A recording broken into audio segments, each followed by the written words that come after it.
How many times have you overhauled your prayer request system? For me, I've mainly tried using paper and then a handful of digital apps to try to have something accessible. Because with paper, I don't always have it with me and it's hard to maintain, and you have to be judicious in planning about how you put your lists down on paper. And also when it comes to prayer requests for people, they're complex, and so their needs can be varied and they can belong in many different places. So basically with each iteration, it just ended up being a bunch of different lists scattered all over the place anyways. So for me, once I decided to start using Obsidian, I realized I was already starting to build out a list and index of people that I knew and cared about, and it dawned on me, I must be able to leverage this for prayer requests somehow. And so that's what I want to show you today. The great thing about tags is that they can be used anywhere, in context for where it makes sense. And while DataView doesn't really show line-level tagging, this was a perfect use case for Obsidian queries, especially with the stock sorting principles that display search results. And while yes, there should be some room for guidance for the Holy Spirit, at 7 a.m. or earlier, you want to make sure that you have a little bit of nudging and guidance in place to start with. So to manage these two different aspects, we can manage them with templates. So the first is a template for people that can prompt you to think through the activities that those people do and what circles they're part of in your life, and also what circles you are a part of in their life. And then the second is a template for prayer requests. The main thing is just a date and then another prompt for thinking about the type of prayer request it is. All right, so what we have here are some data views that I have for the different circles and some different groups of prayer. So all these are just links down to the headings in the bottom of the page, which are folded, which you can expand here and see all of your prayer requests in one place. Whenever I don't necessarily get through my list, which never happens, then I can have some sections already folded and then the others are open for me to pick up with on the next day. So now I'm going to walk you through the different groupings that I have here and show you a little bit of the thought behind how I feel that they're important. So first is God's will. It's important recognizing that God is sovereign and that he has plans and he has intentions. So coming to him as our Father, first and foremost, before getting to all of our wish list of things that we think we want. Up next is prayer for me. I use efforts, so that's a prompt that I have to think through the things that I'm currently working on. And again, with these being queries, I've put my prayer requests anywhere in my vault, and then they can show up here. In context of whatever the activity, the effort, the project, or the thought is and where it resides, it'll show up here. Prayer for others may be straightforward, people that you've promised to pray for. So it's a way to track and follow up on the things that you committed to pray for. Now I believe that prayer for institutions is a real thing, since we war not against flesh and blood, but against powers, principalities, and powers of darkness. Being able to have a certain category to make sure that institutions are addressed and they don't come necessarily before people, but they have their specific place, I think is helpful to just make all of the prayer requests clean. And then lastly, I have a section for me to actually review old prayer requests, because if they're so far down the list that I've never gotten to them, should I keep praying for them? So this is sorted here by last modified date. So this was, I'll review that one soon.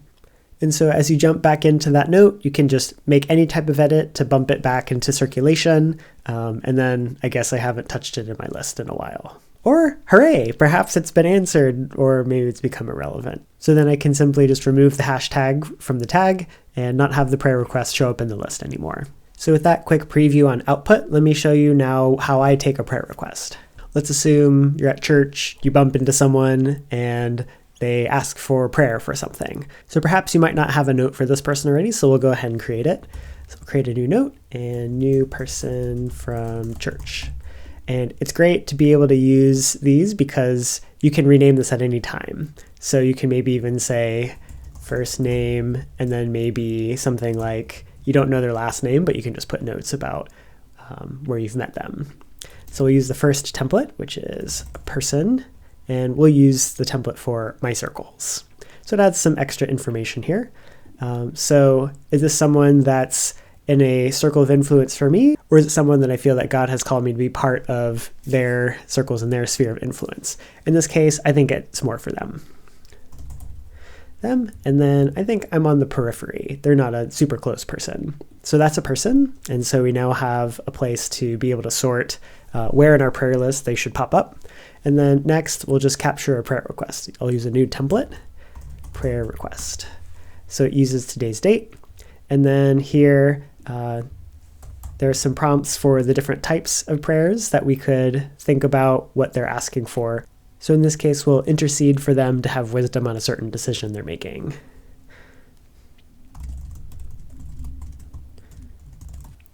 So now when I go back to my prayer list and look at prayer for others, I can see that they've popped up right here.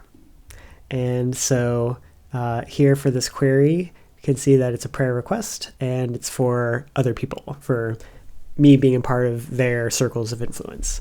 So here's their prayer request. It's all in one line, so I can just pray off of it right there, or I can drill into it and go to their note if I wanted to have additional bullet points or additional details around it. So now say it's a week later, I run into them, they have another prayer request, no problem. I can put another prayer request template in here. In that case, that would be the 26th. And how about fruit for decision on XYZ to be in accordance with the Spirit's promptings. Great. And so once again, we see that new prayer request pop up here, which then reminds me this other one, they had wisdom to make a decision. So let's go ahead and remove this from the list. What's been good for me is to leave this history here, but just simply not have it be a tag anymore. So I'll leave the date here, but I will just remove this £sign or hashtag, depending what generation you're from, so that I can still have a record of the type of prayer request that I was praying at that time. So then without that being a tag, that line no longer shows up in my prayer list and I can move forward. So there you have it. We have a full list of people to pray for and something that the Holy Spirit can use to call to mind all of those we've promised to pray for.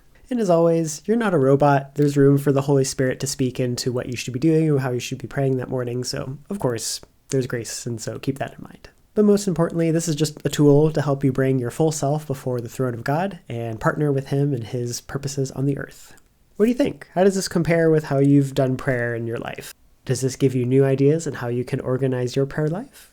So if you thought this was valuable, go ahead and give the video a thumbs up so I can know, and visit these other videos that I've made previously and I've referenced here.